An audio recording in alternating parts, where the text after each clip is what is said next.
Hi guys, welcome to my channel. This is my first proper video. My name is Suzanne and here on this channel we will be delving into all things beauty and makeup, from project planning to new releases and so much more. In this video I will be kicking off a brand new series on my channel with the aim to fall in love with my least used eyeshadow palettes. The first palette in this series is this palette from Morphe. To help with this I have bought this stacked eyeshadow palette which is magnetic from Amazon. It has 4 layers which can house around 20 to 30 eyeshadows per layer. When it comes to this palette, there are multiple reasons why I don't reach for it. First being the size. The size of this palette isn't practical. Second being that I'm not a fan of the collaboration and the person behind this particular palette. And if that sounds of interest to you, please carry on watching. And when you're at it, don't forget to like, comment and subscribe. What I'm going to be doing today is going through this palette and putting it into here. I'm not totally inspired by this palette.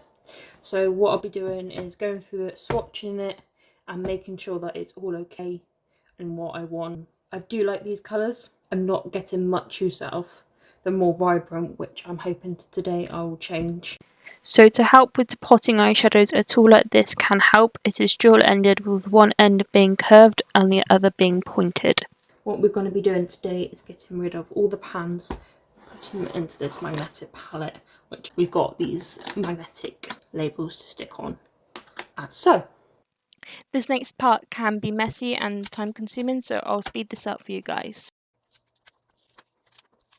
First layer is off, so hopefully that will make it a lot easier. If you want to keep a note of the shade names, put this to one side for the time being. So taking your tool, what I would advise to do is start carefully prising them off the cardboard, as so. Again, this next part is even more time consuming, so I'll speed this up for you guys.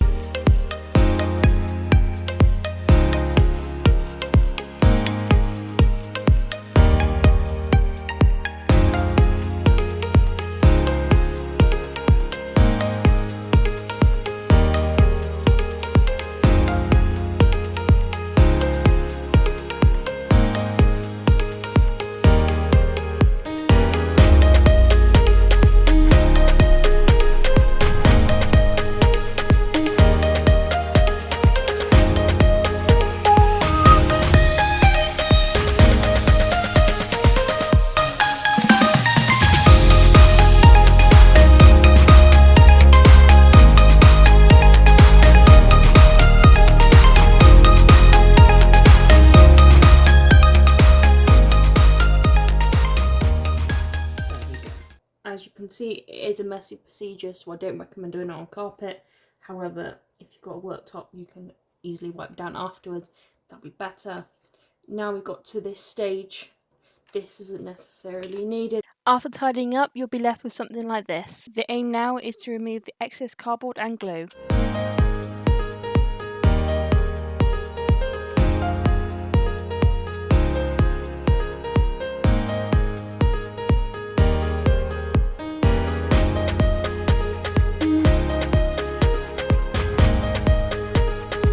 You can get rid of all the glue as much as possible. That would be the best way to go. That way, when we come to putting these on, they'll be able to line up better.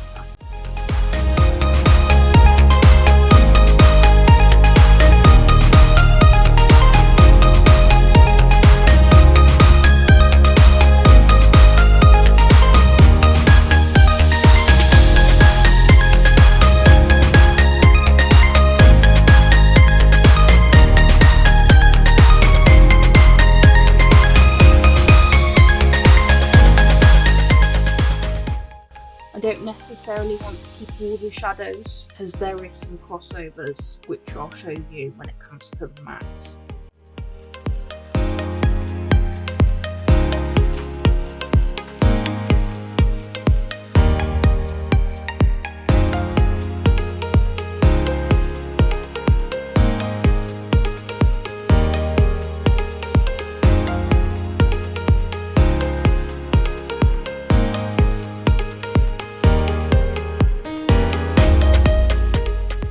For example, these 4 shades, they have a slight difference in tone, but mainly extremely close in colour.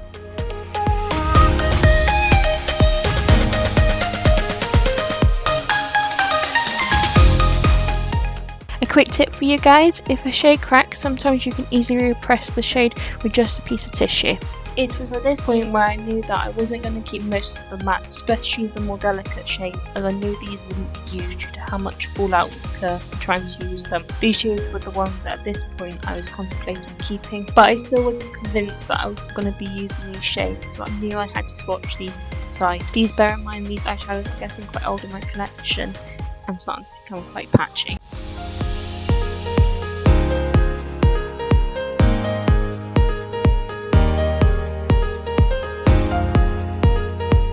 As soon as I came to the realisation how many times I had to keep going over the same swatches, I realised that I wouldn't want to reach for these shades on a regular basis, so I decided that I'm not going to be keeping any mattes in this palette, as I have a range of better matte formulas in my collection already to warrant not keeping these. This meant that I was left with these 10 shades.